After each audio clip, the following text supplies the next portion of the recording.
नमस्कार, मैं हूं सुमित आजाद और आपका इस स्पेशल वीडियो में बहुत बहुत स्वागत है।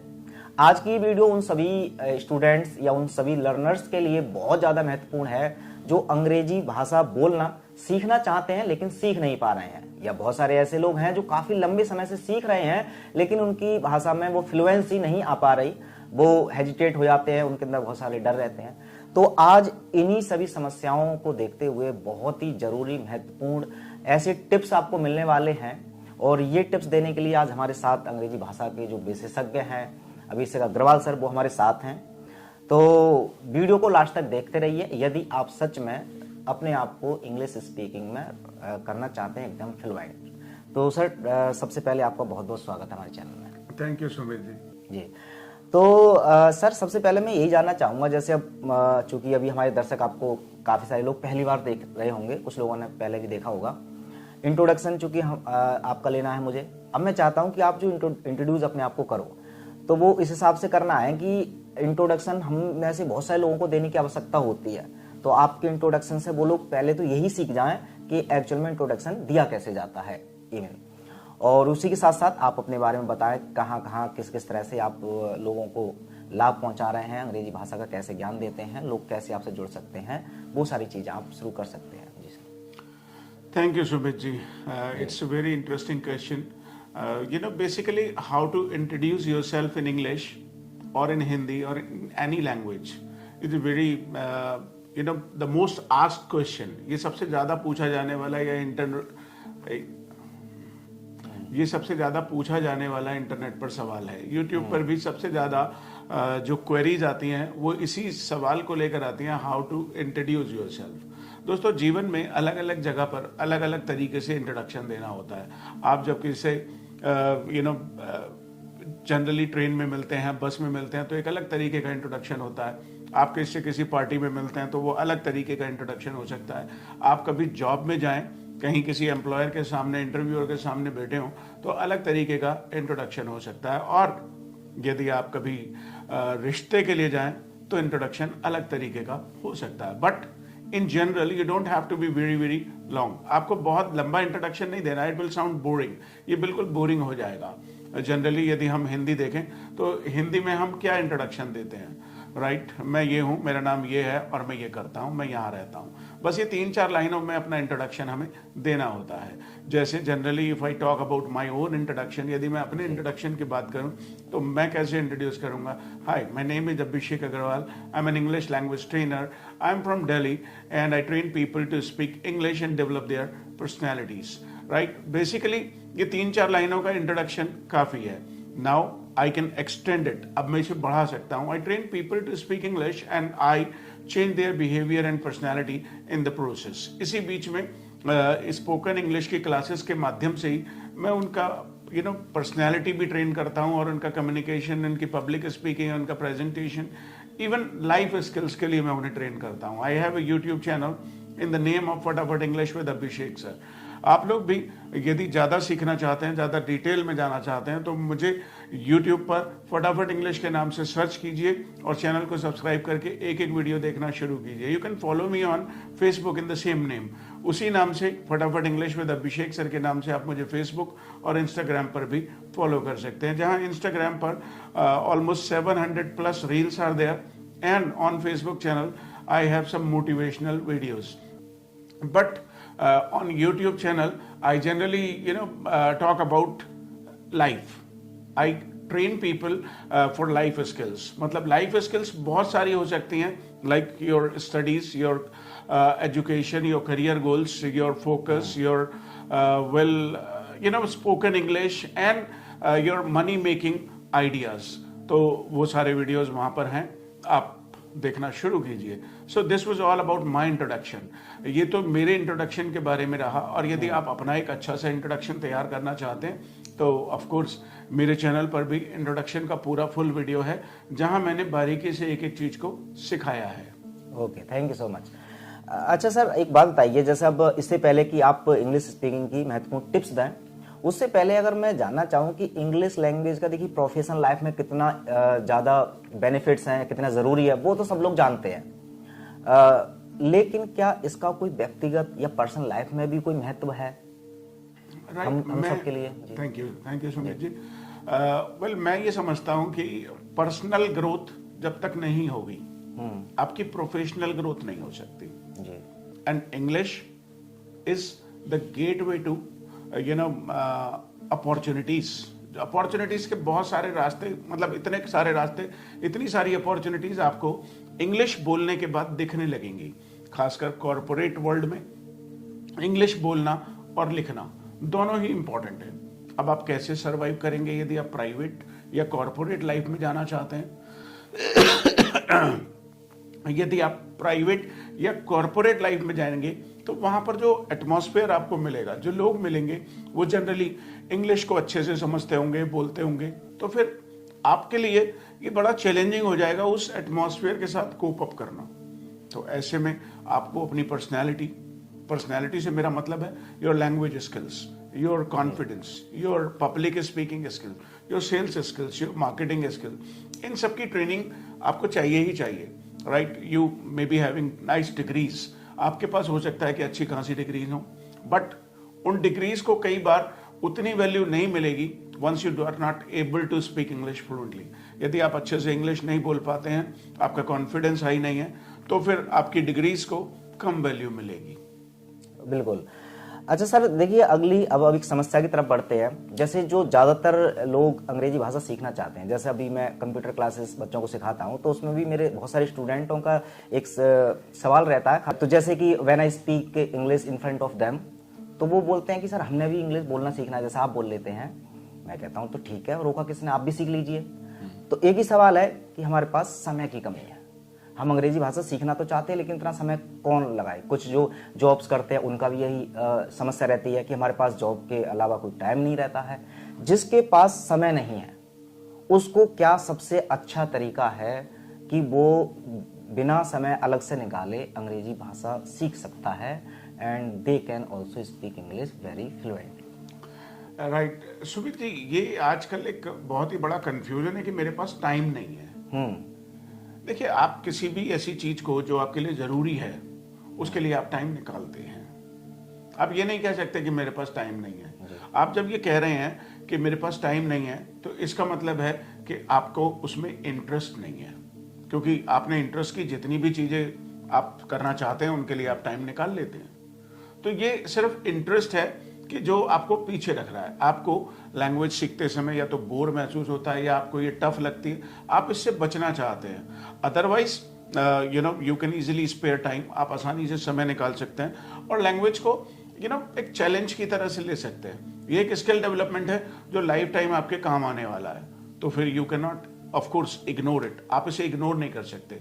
You spend 5 minutes only, 5 minute रोजाना आप लगाइए, कुछ भी अंग्रेजी का सुनिए, कुछ भी देखिए, कुछ भी पढ़िए। I believe in one thing कि आप 5 मिनट अंग्रेजी को रोज दीजिए और अंग्रेजी आपको जिंदगी भर देगी। राइट, अब यदि आप इतना भी नहीं कर सकते तो ऑफ कोर्स जब कभी फ्यूचर में कोई चैलेंज आपके ऑर्गेनाइजेशन में आएगा, जहां पर भी आप जॉब कर रहे हैं और उसके लिए किसी नई स्किल को सीखने की जरूरत होगी, आप कैसे अपने आप को तैयार करेंगे? अब जैसे कोविड था तो लोगों ने ट्रेनिंग ली ना, समय तो उनके पास भी नहीं था, लेकिन ऑनलाइन पढ़ाने की, ऑनलाइन पढ़ने की, ये सब स्किल डेवलप करनी पड़ी। नए नए प्लेटफॉर्म्स आ गए, नए नए कोर्सेज आ गए, बहुत सारे कोचेस और ट्रेनर्स ऑनलाइन आ गए। तो अब समय के साथ, बदलते हुए वक्त के साथ आप कहोगे कि मैं स्मार्टफोन नहीं चलाऊंगा, ये तो कोई बात हुई नहीं, ये कोई बात नहीं हुई। राइट, यदि आपको लगता है कि स्पोकन इंग्लिश आपके लिए जरूरी है तो spend 5 minutes every day, go to any YouTube channel or read a blog or read an online diary. Do something at least to improvise your spoken English, and you will see the change happening at a very faster level. बहुत तेजी से change आपको नजर आएगा and you will reap the benefits of it. आप इसके benefits को अपनी लाइफ में एंजॉय भी कर सकेंगे। Okay, very nice. तो सर देखिए, एक और मैं समस्या आपके सामने रखना चाह रहा हूँ, जो खासकर जो स्टूडेंट्स स्टार्टिंग में आते हैं। मुझे याद है when I was student of yours, I think वो 2012 की बात है। स्टार्टिंग में जो आप सिखाते थे, समझाते थे, सब कुछ समझ में आता था, लेकिन बोलते समय जैसा आप बच्चों को खड़ा करते हैं, मुझे भी मौका देते थे, बड़ा डर लगता था। उठाएंगे, कुछ गलत निकल गया मुंह से, वो जो फियर है, हेजिटेशन है, वो हर किसी स्टूडेंट्स की लाइफ में वो स्टार्टिंग में आता ही आता है। उसके लिए मैं जानना चाहूँगा कौन कौन सी ऐसी टिप्स है ताकि वो बहुत जल्दी से अपने अंदर का जो फियर है इंग्लिश स्पीकिंग को लेकर के या जो हेजिटेशन है वो रिमूव कर सकें। That's wonderful. दोस्तों, किसी भी चीज का डर हमें कब तक लगता है? डर, भाई आप सांप से डरते हैं, ये अच्छी चीज है, उससे मौत हो सकती है, लेकिन इंग्लिश स्पीकिंग का डर आपकी जान नहीं ले सकता। ये बस एक डर है जो बिना मतलब का है, जिसका कोई मतलब रेलिवेंस नहीं है। आप डरते तो स्कूल में जाने से भी हैं, डरते तो एग्जाम से भी हैं, डरते तो पढ़ाई से भी हैं, डरते तो नए लोगों से मिलने से भी हैं, डरते तो आप वीडियो शूट करने से भी हैं। तो जब जब जरूरत पड़ेगी आपको इस डर को खत्म करना पड़ेगा। और किसी भी चीज को करने का डर तब तक होता है जब तक कि हम उसे सीख ना लें। यदि आज मुझसे कोई कह दे कि सर आपको स्विमिंग करना है, तो मुझे डर लगेगा, लेकिन जब मैं स्विमिंग करना सीख जाऊंगा ये डर खत्म हो जाएगा। जब मैं साइकिल चलाने की बात सोचूंगा तो मुझे पहले दिन, दूसरे दिन, तीसरे दिन, हो सकता है हफ्ते 10 दिन तक डर लगे, लेकिन जब मैं साइकिल चलाना सीख जाऊंगा ये डर खत्म हो जाएगा। जब मैं इंटरव्यू देने नहीं गया मुझे डर लगेगा, लेकिन जब मैं इंटरव्यू क्वालिफाई कर जाऊंगा तो मेरा डर खत्म हो जाएगा। जीवन में ऐसा ही है, हमेशा ऐसा ही है। जब तक आपकी कोविड की रिपोर्ट गई हुई है कि आपका ब्लड सैंपल या आपका नेजल स्वेप्स गए हुए हैं, तब तक आपको डर लगता है कि पॉजिटिव आएगी कि नेगेटिव आएगी। लेकिन जैसे ही रिपोर्ट आ जाए, आपको या तो आप उससे बहुत ज्यादा डर जाएंगे, रिपोर्ट यदि किसी भी तरीके से पॉजिटिव आ गई, नेगेटिव आ गई, तो यूल बी हैप्पी अगेन, आप फिर से खुश हो जाएंगे। तो दोस्तों, ये डर है, ये बेकार की चीज है। मेरे नाम से, मतलब मेरे हिसाब से डर नाम की कोई चीज है नहीं, ये बेकार की बात है। आप कोशिश कीजिए, थोड़ा थोड़ा आसान चीजों से शुरुआत कीजिए, और आप देखेंगे कि आप मुश्किल चीजों को करते हुए नामुमकिन चीजों को भी करने लगेंगे। अच्छा सर, एक और देखिए सवाल है जो ज़्यादातर बच्चों के मन में रहता है, खासकर ये सवाल है उन सभी स्टूडेंट्स के लिए जो एकेडमिक क्लासेस में होते हैं, चाहे वो 10th क्लास हो, हाई स्कूल हो, इंटर हो, 11th। अब उनके पास एक एकेडमिक सब्जेक्ट होता है इंग्लिश का खुद, है ना, और दूसरा ये चूंकि ज़्यादातर स्कूलों में स्पोकन इंग्लिश सिखाई नहीं जाती है। अब उनके पास दो रास्ते रहते हैं कि एक ही टाइम पर या तो वो एक ग्रामर की जो ट्यूशन है, स्पेशल ट्यूशन, वो अलग ले लें, इंग्लिश स्पीकिंग अलग से ले लें, जो कि बहुत सारे स्टूडेंट्स अफोर्ड नहीं कर पाते। अब उनको चूज करना हो, अब कोई बच्चे हाई स्कूल में है, उसे स्कूल वाली जो क्लास वाली जो ट्यूशन्स है वो लगानी चाहिए अंग्रेजी की या इंग्लिश स्पीकिंग की अपने दौरान, तो उन दोनों में से वो कौन सा चुनाव करे आपके हिसाब से, जो उसको एग्जाम में भी बहुत ज्यादा हेल्प करे और उसको कैरियर में भी? दोस्तों, इन्होंने बड़ा अच्छा सवाल पूछा है, और मैं अक्सर लोगों से एक बात कहता हूं कि आपने कभी हिंदी का ट्यूशन लिया? तो शायद आपका जवाब आएगा नहीं। दोस्तों, हिंदी का ट्यूशन आपने इसलिए नहीं लिया क्योंकि हिंदी बोलना आपको आता है। जब हिंदी बोलना आपको आता है तो हिंदी पढ़ना आसान, हिंदी लिखना आसान, हिंदी सुनना आसान, हिंदी समझना आसान, और साथ में आसान हो जाती है हिंदी की ग्रामर। तो फिर स्कूलों में आपको कभी ट्यूशन लेने की जरूरत नहीं पड़ती, और हिंदी सब्जेक्ट को लेकर कभी स्ट्रेस भी नहीं आता। एक बार आप पढ़ लेते हैं तो आप उसे अपने भाषा में लिख सकते हैं, क्योंकि आपको हिंदी की अच्छे से समझ है। ऐसे यदि इंग्लिश बोलना आपको आ जाए तो हिंदी की तरह सारी चीजें आसान हो सकती हैं। इंग्लिश लिखना आसान, पढ़ना आसान, सुनना आसान, समझना आसान, और इंग्लिश की ग्रामर भी आपको ऑटोमेटिकली आसानी से समझ में आने लगेगी। तो जब जब आपको समय मिलता है, आजकल तो मुकेश भैया ने डेटा अवेलेबल करा दिया है, और ये डेटा आप सबके घर में, आपके फोन्स में है। तो अब चाहे तो आप साउथ की मूवी देखकर, चाहे तो न्यू ट्रेंडिंग म्यूजिक देखकर उसको टाइम को वेस्ट कर सकते हैं, और चाहे तो आप उसे अपनी एजुकेशन के लिए, जिससे आपका फ्यूचर बिल्ड होने वाला है, उसके लिए लगा सकते हैं। राइट, वहां से देखिए, कोई ना कोई आसपास में आपके इंग्लिश स्पीकिंग सेंटर होगा, उसे ज्वाइन कर लीजिए। अदरवाइज यूट्यूब पर जाकर फटाफट इंग्लिश को सब्सक्राइब कर लीजिए और घर बैठे बैठे फ्री में देखकर सीखना शुरू कीजिए। धीरे धीरे धीरे धीरे आपका इंग्लिश स्पीकिंग कॉन्फिडेंस बढ़ने लगेगा।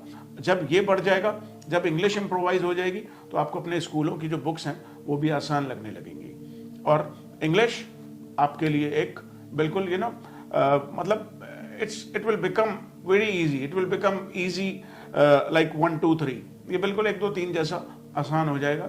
आपको अपना सिलेबस याद करने की ज़रूरत ही नहीं पड़ेगी और आप अपने स्कूलों में अच्छा स्कोर कर सकेंगे। ओके। अच्छा सर, एक और बड़ी कॉमन प्रॉब्लम्स रहती है जो खासकर अंग्रेजी बोलना चाहते हैं या जब एडमिशन वगैरह ले लेते हैं, शब्दावली यानी वोकेब की या जो वर्ड मीनिंग्स को बोलते हैं। अब जैसे अगर मैं एग्जांपल के तौर बताना चाहूँ, अब यहाँ पर एक मेज़ रखी है, मैं आपसे कहना चाहूँ इंग्लिश में कि अभी इस मेज़ को थोड़ा सरका दीजिए। अब मेज़ का तो मुझे पता है टेबल, सरकाने का मेरी डिक्शनरी में नहीं है। अब मैं अटक गया, फिर मैं क्या करूँगा कि फिर वो आधा अधूरा इंग्लिश बोलूँगा ना, मैं इंग्लिश में बोल दूँगा, वो सर हिंदी में बोल दूँगा, सर मेज़ सरका लो। ऐसा अक्सर बच्चे करते हैं। वोकेब कैसे स्ट्रॉन्ग करें, कहाँ से लाएं इतनी वर्ड मीनिंग अपने दिमाग में? देखिए, जरा बड़ा प्रैक्टिकल होना पड़ेगा कि हिंदी हम सब बचपन से सुनते थे, आसपास में चीज़ों को हिंदी में होते हुए देखते थे और इसीलिए हमारी जो वोकैबुलरी है वो धीरे धीरे बिल्ड होती चली गई। आप अंग्रेजी देखना शुरू करिए, अंग्रेजी सुनना शुरू कीजिए, आपकी वोकैबुलरी धीरे धीरे बिल्ड होना शुरू हो जाएगी। वोकैबुलरी बिल्डिंग को मतलब इट्स नॉट ए चैलेंज। जब आप जिस भी भाषा में रहते हैं उसकी वोकैबुलरी धीरे धीरे बिल्ड हो जाती है, राइट। बचपन में आपने गिलास सीखा, फिर धीरे धीरे कटोरा भी आ गया, फिर चम्मच भी आ गई, फिर प्लेट भी आ गई, फिर बाल्टी भी आ गया, फिर मग भी आ गया, फिर जग भी आ गया और फिर टी पॉट भी आ गया, कुकर भी आ गया। तो धीरे धीरे जैसे जैसे आप लैंग्वेज में इमर्स होते जाएंगे, घुसते जाएंगे, वैसे वैसे सब कुछ अपने आप ही ऑटोमेटिकली डेवलप होता जाएगा। जब आप लोगों को बोलते हुए सुनते हैं तो फिर चीज़ें आपके दिमाग में ठहर जाती हैं और जितना ज़्यादा रेपिटेशन होगा उतना ज़्यादा वर्ड्स परमानेंट हो जाएंगे। अभी क्या होता है कि एक वर्ड को आपने एक बार सुन लिया, एक बार पढ़ लिया, तो फिर उसे रिटेन करना पॉसिबल नहीं है। सोचिए आपने गिलास को भी एक ही बार सुना होता तो, लेकिन आप गिलास में रोज मम्मी कहती हैं 1 गिलास दूध ला दो, अरे 1 गिलास पानी ला दो, यार कोल्ड ड्रिंक गिलास में दे दो, क्या कर रहा है गिलास का, ये गिलास खाली है। तो इतनी बार हमने गिलास सुना कि वो गिलास हमारे दिमाग में छप गया। अब जब भी जरूरत पड़ती है हम गिलास का यूज कर लेते हैं। ठीक ऐसे ही रिपीटिशन है, जितना ज्यादा आप सुनेंगे उतना ज्यादा परफेक्शन आ जाएगा। बिल्कुल। एक और कॉमन समस्या आपको बताना चाहूंगा, जैसे आप भी क्लास में जब स्टूडेंट्स को छुट्टी के टाइम पे बोलते होंगे कि आपको जो देखिए आज सिखाया है इसकी आप घर पर ज़्यादा से ज़्यादा प्रैक्टिस करें, क्योंकि भी प्रैक्टिस से ही फ्लुएंसी आएगी। अब प्रैक्टिस करें, आप कह देते हैं कि जो कन्वर्सेशन है वो अपने घर पर भी आप करें। कन्वर्सेशन के लिए कम से कम 2 लोगों का होना जरूरी है, ऐसा माना जाता है। अब एक घर जिसमें से एक ही स्टूडेंट आपके पास आया है, अब उसके घर पर ना तो उसकी मम्मी इंग्लिश जानती, ना कोई मतलब उसके अलावा अंग्रेजी कोई सीख ही नहीं रहा है, अकेला वो किसके साथ कन्वर्सेशन करेगा? That's right. दोस्तों एक बात बताइए, जरा सोचिए कि लोग इंजीनियर बन जाते हैं तो क्या उनके घर में सभी इंजीनियर होते हैं? एक आईएएस ऑफिसर बन जाता है व्यक्ति तो क्या उसके घर में सारे आईएएस ऑफिसर होते हैं? एक व्यक्ति डॉक्टर बना तो क्या सारे डॉक्टर होते हैं? एक सीएस बन गया तो क्या सारे सीएस होते हैं? ये एटमॉस्फेयर वाली बात मुझे समझ नहीं आती। जब इंसान को शराब पीनी है तो वो अकेला बैठ करके पी लेता है, जब उसे सिगरेट पीनी है तो वो अकेला बैठ करके पी लेता है, जब उसे टीवी देखना होता है तो वो अकेला बैठ करके 4-4 6-6 घंटे वेब सीरीज देख लेता है, जब उसे मोबाइल चलाना होता है तो वो अकेला बैठ के कर लेता है। फिर लैंग्वेज की प्रैक्टिस क्यों नहीं? मेरे घर में कोई भी इंग्लिश नहीं बोलता तो I don't have an atmosphere of spoken English, but I still can speak English, I can teach people, I can learn new things. Every day, on an everyday basis, I learn something new to improvise my vocabulary, style, structure, pronunciation and flow. तो आप भी चाहें तो खुद से practice कर सकते हैं, बस आपको एक कॉमन सेंस होना चाहिए कि क्या सही है क्या गलत है। तो अब उसे बार बार बोल के, मुझे जब कहीं भी I still remember a sentence, what about you Abhishek, Delhi में जब मैं पढ़ता था तो मेरी टीचर ने बोला था और शायद मैंने उस सेंटेंस को उस दिन 500 बार कहा। What about you Abhishek, what about you Rajesh, what about you Sita, what about you Riya, what about you Akash. इतनी बार मैंने उसे बोला कि वो सेंटेंस उसी दिन पक्का हो चुका था। And this is how you practice with yourself. You don't need ये सब बेकार की बातें हैं कि मेरे पास एटमॉस्फेयर नहीं है। एटमॉस्फेयर तो घर में पढ़ाई का भी नहीं है, लेकिन फिर भी आप पढ़ते हैं। बताइए कि आप अपनी मम्मी से कहते हैं मम्मी किताब ले आओ अपनी, पापा आप अपनी कॉपी ले आओ, आओ बैठेंगे घर में माहौल बनाएंगे? नहीं ना, ऐसा नहीं होता। माहौल तो किसी भी चीज का नहीं है। माहौल तो आप अपने आसपास में इंग्लिश की बुक्स रखिए, इंग्लिश के सीडीज रखिए, इंग्लिश के चैनल्स को सब्सक्राइब कीजिए, अपने आप माहौल, सारी दुनिया आपके मोबाइल में है और आप माहौल ढूंढ रहे हैं। I don't understand that. Okay, एक और पूरा एक ग्रुप है कुछ ऐसे लोगों का जो अंग्रेजी सीखना चाहते हैं, उनका मन करता है दूसरों को अंग्रेजी बोलते हुए देखते हुए, लेकिन उनके जो पास एक अजीब टाइप की समस्या है। कहते हैं जैसे, चूँकि मेरे भी जो कॉन्टैक्ट स्टूडेंट्स से रहता है, तो मैंने कभी किसी को एडवाइस किया है कि हाँ आपको भी इंग्लिश जो है सीख लेना चाहिए ताकि आपको थोड़ा हेल्प हो जाएगी आपके कैरियर में। वो कहते हैं हम कैसे सीख लेंगे अंग्रेजी? मैंने कहा क्यों? कह रहे हमें तो अंग्रेजी पढ़नी तक नहीं आती, हम कैसे सीख लें? मतलब बहुत सारे लोग ये मानते हैं कि कुछ लोग तो अंग्रेजी बोलना सीख ही नहीं सकते क्योंकि अंग्रेजी सीखने के लिए शायद कुछ क्राइटेरिया होता है। मैं आपसे जानना चाहता हूं आखिरकार कौन सा क्राइटेरिया, कौन कौन लोग अंग्रेजी भाषा सीख सकते हैं और कौन कौन ऐसे हैं जो सच में सीख ही नहीं सकते? बड़ा ही अच्छा सवाल पूछा। आज से 20 साल पहले भी मुझसे इस तरीके के सवाल पूछे गए थे, तो मेरा एक ही जवाब होता था। जैसे कि लोगों को पता पड़ता है मैं कहीं जाता हूँ तो they come to know that I am an English language trainer, तो वो मुझसे पूछते हैं अक्सर कि सर क्या मैं भी सीख सकता हूँ? तो मेरा एक ही जवाब हो सकता है, इसे कोई भी सीख सकता है यदि आपको ज़रूरत है तो। यदि आपको ज़रूरत नहीं है तो आप भाषा क्या छोड़ो, कुछ भी नहीं सीखेंगे। आप किसी भी चीज़ को सीखते ही तब है जब आपको ज़रूरत होती है। जैसे घर में लड़कियाँ पढ़ाई करती रहती हैं, वो किचन का काम कई बार सीखना नहीं चाहती, लेकिन जब उन्हें ज़रूरत पड़ती है तो वो खाना बना लेती हैं और बनाना सीख जाती हैं, और कई बार तो वो एक्सपर्ट भी बन जाती है। लेकिन ये कहना कि अब आप सोचिए, अमेरिका की बात करते हैं, क्या अमेरिका में आपको लगता है कि सारे लोग स्कूल गए हैं, सारे लोग पढ़े लिखे हैं वहाँ पर? दोस्तों ऐसा बिल्कुल भी नहीं है। जैसे हमारे हिंदुस्तान में आप देखेंगे कि आसपास में काफ़ी बुजुर्ग हैं जो कभी स्कूल नहीं गए, तो क्या वो हिंदी नहीं बोलते? वो हिंदी नहीं बोलते क्या? जैसे वो सुनकर के हिंदी भाषा बोलना सीख गए, ऐसे ही आप अंग्रेजी को सुनना शुरू कीजिए, अंग्रेजी धीरे धीरे आने लगेगी। हाँ, यदि आपको पढ़ना नहीं आता, लिखना नहीं आता इंग्लिश, तो समय थोड़ा ज़्यादा जरूर लगेगा, लेकिन आप सीख जाएंगे। आप पंजाब में रहते हैं, आप बिल्कुल कोशिश मत कीजिए, लेकिन जब पंजाबी लोग आपके आसपास में बोलेंगे तो आपको भी समझ में आने लगेगा। ਤੁਹਾਡੇ ਕੀ हाल है? असी तो चंगे हाँ, तुसी सुनाओ, तुसी कितने जानते पे हो?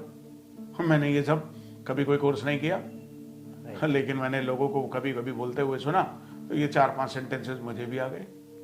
आप भी ऐसे ही सीख सकते हैं, इतना प्रेशर लेने की जरूरत नहीं है। जब आप प्रेशर लेते हैं तो फिर आपको परफॉर्मेंस का डर रहता है। जीवन में किसी भी चीज को प्रेशर की तरह से मत लीजिए, आप बस एक चाहत रखिए कि मुझे सीखना है और आप सीख जाएंगे। थोड़ा सा यदि आप सुनने लगेंगे, आप नहीं लिखना जानते, आप नहीं पढ़ना जानते, सुन तो सकते हैं ना। मोबाइल में जैसे हिंदी की वीडियो सुनते हैं, ऐसे इंग्लिश की वीडियोस को सुनना शुरू कीजिए। मैंने तो यहाँ फल वालों को, सब्जी वालों को, और इवन वो लोग जो मजदूरी करते हैं उनको भी सिखाया। उनको लिखना पढ़ना भी नहीं आता था। एक आदमी तो मुझसे मंडी में से आता था और उनका बड़ी आड़त थी उनकी फलों की, और आज वो दुबई में है। उन्होंने कम से कम मेरे पास वो 2 साल आए, उन्हें लिखना भी नहीं आता था, but still he could learn spoken English and he is happy now. Okay, in the last आप अगर कोई 5 ऐसी मुख्य फिंगर टिप्स हमारे दर्शकों को देना चाहें जो स्टूडेंट्स हैं, जिनसे कि उनकी इंग्लिश स्पीकिंग ये सब कुछ इम्प्रूव हो पाए। वेल देखिए, there is no magical tip, कोई ऐसा टिप नहीं है कि जादू। आपको सबसे पहले ये देखना पड़ेगा कि क्या आपको उसकी जरूरत है।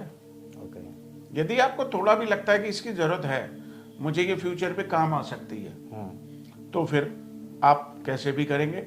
आप चाहे दिन में देखें, रात में देखें, सुबह में देखें, शाम में देखें, संडे में देखें, कुछ स्पोकन इंग्लिश का देखना शुरू कीजिए। अब आप सोच रहे होंगे कि मैं देखने पर ही इतना जोर क्यों डाल रहा हूँ। मैं देखने पर जोर इसलिए डाल रहा हूँ क्योंकि पढ़ने में आप बोर हो सकते हैं, लिखने में आप बोर हो सकते हैं, और आजकल मोबाइल डिवाइसेस सबके पास है, तो देखना ही सबसे आसान है और इंटरेस्टिंग भी है। तो इसलिए देखना शुरू कीजिए, धीरे धीरे आपको समझ में भी आना शुरू हो जाएगा। तो पहला स्टेप हुआ, देखना शुरू कीजिए, समझ में आना शुरू हो जाएगा। जब देखना और सुनना ठीक हो जाएगा तो फिर आप बोलने भी लगेंगे।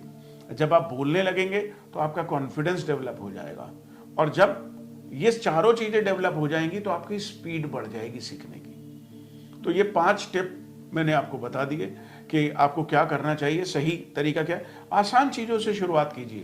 पहले यूट्यूब पर जाइए, 2, 3, 4, 5 लोगों को देखिए, कौन सा व्यक्ति आपको समझ में आता है, कौन सी मैडम आपको अच्छी लगती है, कौन से सर आपको अच्छे लगते हैं। जो आपको अच्छे लगते हैं भी देखिए। जब आपका इंटरेस्ट डेवलप हो जाता है कि ये वाली मैडम बड़ी अच्छी लग रही है, तो आप कोई बात नहीं, मैडम को ही देख लीजिए, थोड़ा बहुत समझ में आ जाएगा, राइट। कोई ये वाले सर बड़े स्मार्ट लग रहे हैं, इनको देखते हैं। तो आप जब किसी व्यक्ति की पर्सनैलिटी से प्रभावित होते हैं तो आप उनकी जो स्किल्स हैं उनको ऑटोमेटिकली सीख लेते हैं। तो ऐसे ही मुझे लगता है ये बहुत आसान है। Learn, listen and repeat, listen and repeat, listen and repeat, listen and repeat, this is the formula. Okay, that's good. अब देखिए, ये तो बहुत सारे टिप्स हो गए। अब मैं जानना चाहूंगा, कुछ इंग्लिश लैंग्वेज को लेकर के ना कुछ कंट्रोवर्सी भी चलती है हमेशा, खासकर हम भारतीयों के दिमाग में। अब ये घटना आपको बताऊंगा और मैं आपका जरूर रिएक्शन या उस पर प्रतिक्रिया चाहूंगा आप दें। अभी सुप्रीम कोर्ट में एक केस आया कि सुप्रीम कोर्ट में एक वकील जो पैरवी कर रहा था वो हिंदी में करने लगा।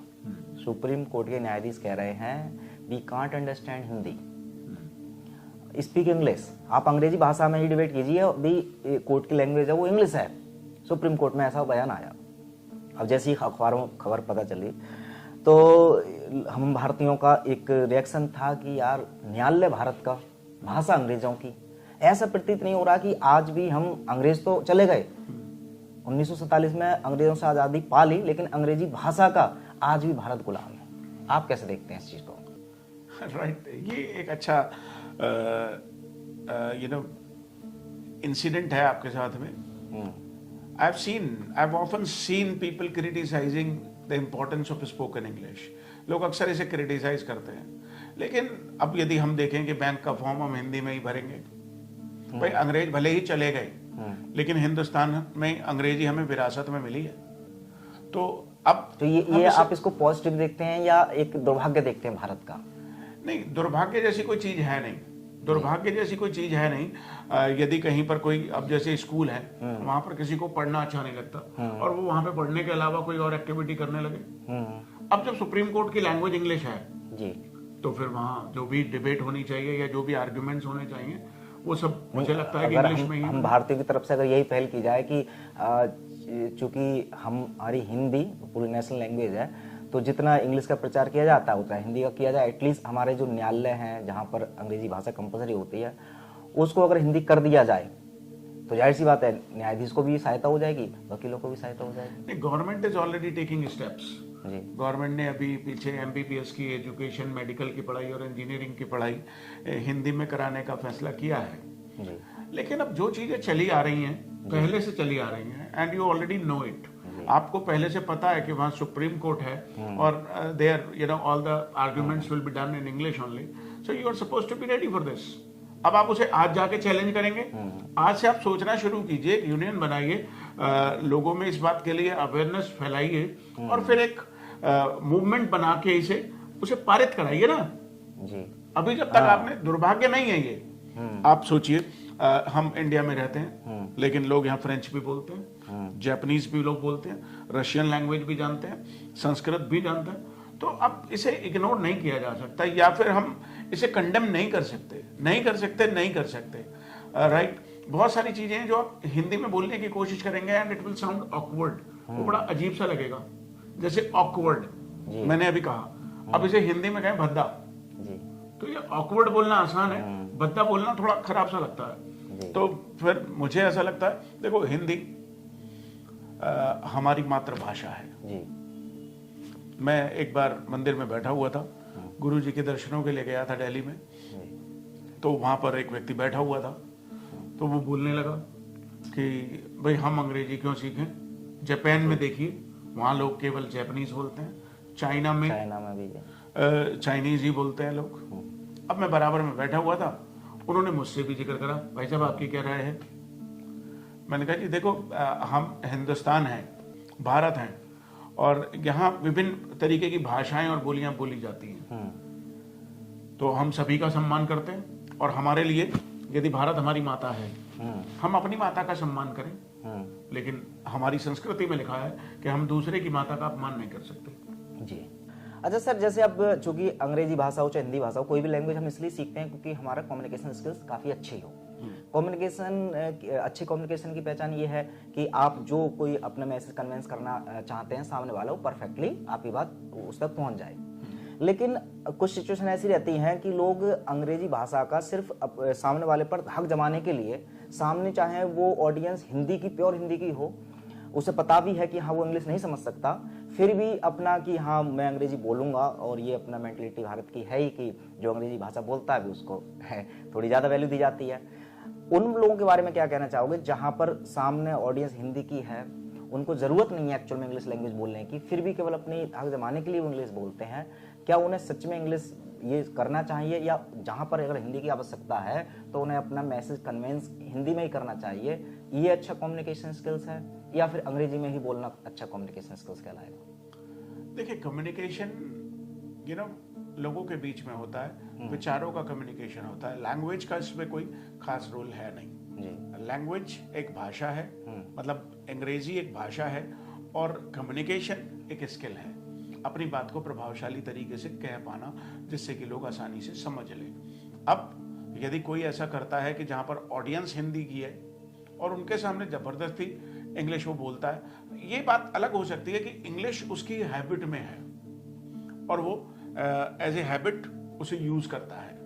लोग इसे कई बार बुरा मान जाते हैं, लोग इसे खराब मान लेते हैं कि लोग ये इंग्लिश झाड़ने की कोशिश कर रहा है। अब जैसे मैं ही अपने बारे में बात करूं तो I talk to the people most of the time in Hindi, but language automatically comes out, भाषा अपने आप आ जाती है। अब यदि मैंने 2, 4, 5, 10 सेंटेंसेस इंग्लिश में बोल दिए तो इसका ये मतलब नहीं है कि I am trying to impress them, no, I am just communicating.